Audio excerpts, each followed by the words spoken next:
नमस्कार। आज की अंतर्जालीय कक्षा में आप सभी का हार्दिक स्वागत है। हम मनुस्मृति का अध्ययन कर रहे हैं। इसके 31 श्लोकों का अध्ययन हम कर चुके हैं।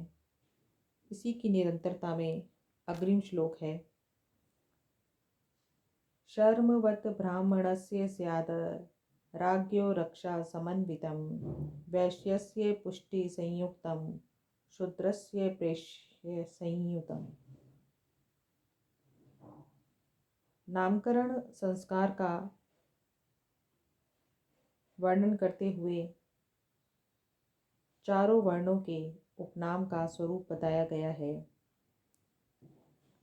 और कहा गया है, शर्मवत् ब्राह्मणस्य स्यात्।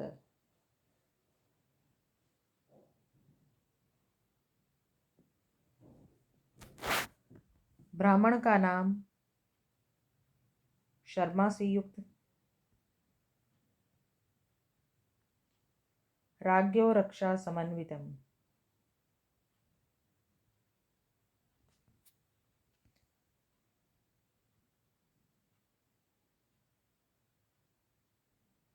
राजा का नाम रक्षा से युक्त यानी कि वर्मा से युक्त,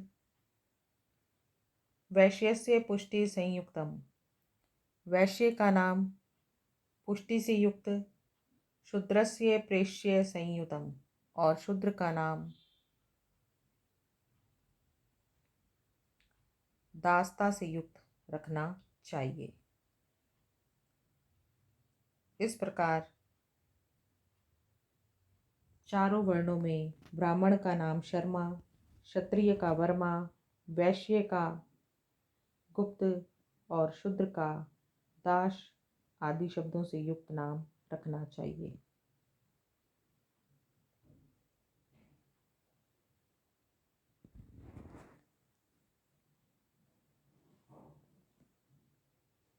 अब स्त्रियों के नामकरण के बारे में कहा गया है कि स्त्रीणाम सुखोद्यम क्रूरम विस्पष्टार्थम मनोहरम मांगल्यम दीर्घवर्णान्तम आशीर्वादाभिधानवत्।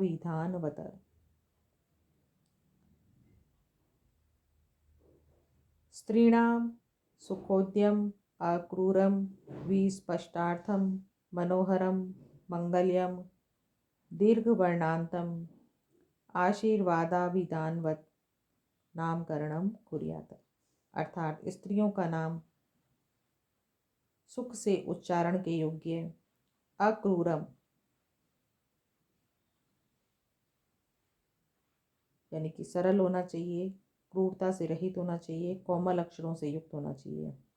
विस्पष्टार्थम स्पष्ट अर्थ वाला होना चाहिए, मनोहरम मनोहर होना चाहिए, मंगल्यम मंगलता सूचक होना चाहिए, दीर्घ वर्णांतम अंत में दीर्घ वर्ण वाला होना चाहिए, आशीर्वादात्मक नामकरण होना चाहिए।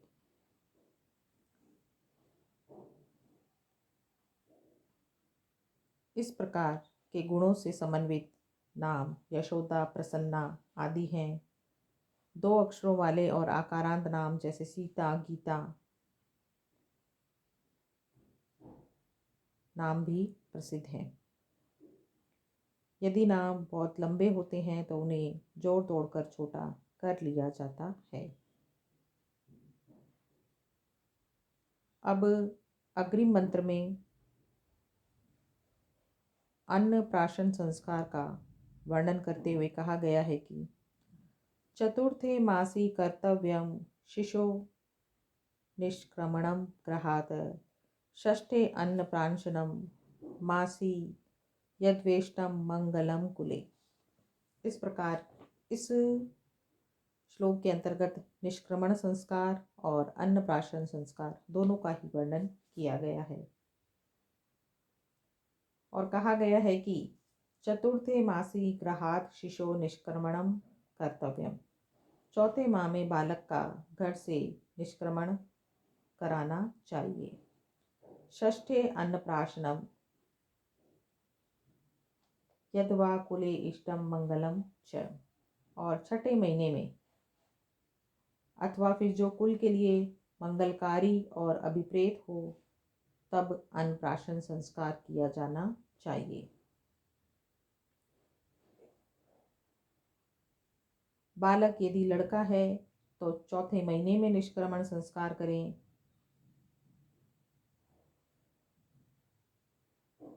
पूर्णिमा को चंद्र दर्शन और शुभ दिन में सूर्य का दर्शन कराना चाहिए। छठे महीने में अन्नप्राशन कराना चाहिए और अपने कुल की रीति रिवाजानुसार शिव विष्णु आदि देवताओं का दर्शन पूजन आदि शुभ कार्य करने चाहिए। कहीं कहीं पर इस निष्क्रमण संस्कार का विधान तीसरे माह में भी किया जाता है।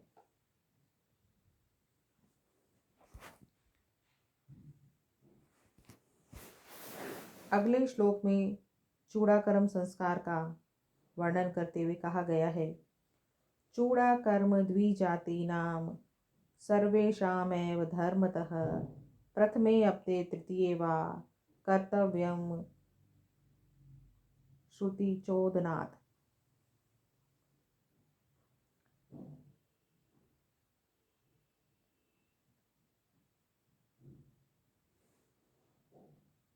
सर्वेषाम् एव द्विजातीनां चूड़ाकर्मं प्रथमे अब्दे तृतीये वा धर्मतः श्रुतिचोदनात् कर्तव्यम्।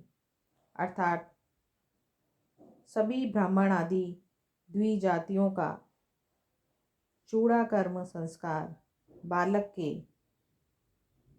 पहले वर्ष में या फिर तीसरे वर्ष में धर्म की दृष्टि से श्रुति की प्रेरणा के अनुसार किया जाना चाहिए, वेदों के अनुसार किया जाना चाहिए। चूड़ाकर्म संस्कार को मुंडन संस्कार भी कहते हैं।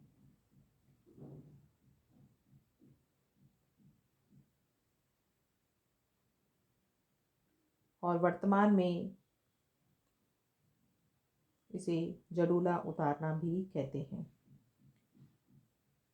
शिशु के इसके अंतर्गत सबसे पहले बाल काटे जाते हैं, यही चूड़ाकर्म संस्कार कहलाता है। चूड़ा का तात्पर्य इसमें शिखा या चोटी से है। इसमें शिखा को छोड़ करके सिर के सभी बाल काट दिए जाते हैं। इस संस्कार का प्रयोजन यह है कि बालक को इससे दीर्घायु और कल्याण प्राप्त होता है। वर्तमान में यह संस्कार मंदिरों में किया जाता है। इसका 36वां श्लोक उपनयन संस्कार से संबंधित है। इसमें कहा गया है, गर्भाष्टमे अब्दे कुर्वीत उपनायनम। गर्भाष्टमे अब्दे कुर्वीत ब्राह्मणस्योपनायनम। गर्भादेकादशे राज्ञो गर्भात्तु द्वादशे विषः।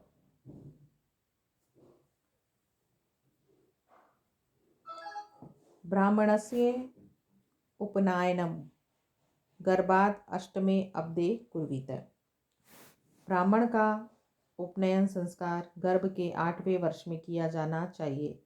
राज्ञे च गर्भात् एकादशे। क्षत्रिय का गर्भ से 11वें वर्ष में। विंशः तु गर्भात् द्वादशे। और वैश्य का 12वें वर्ष में उपनयन संस्कार किया जाना चाहिए।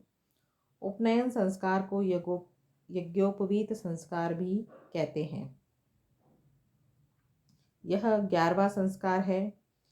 इस संस्कार के संपन्न होने पर ही बालक द्विज कहलाता है। शूद्र इस संस्कार से वंचित थे।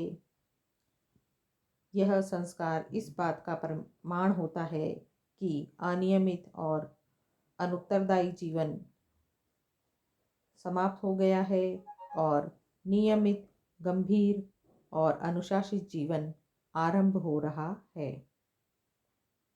शैक्षणिक और सांस्कृतिक दृष्टि से यह संस्कार महत्वपूर्ण है। इसे जनेऊ धारण भी कहते हैं, क्योंकि इसमें बालक यज्ञोपवीत धारण करता है। इस प्रकार आज हमने मनुस्मृति के 36 श्लोकों का अध्ययन किया। अब मैं अपनी वाणी को यहीं विराम देती हूँ। धन्यवाद।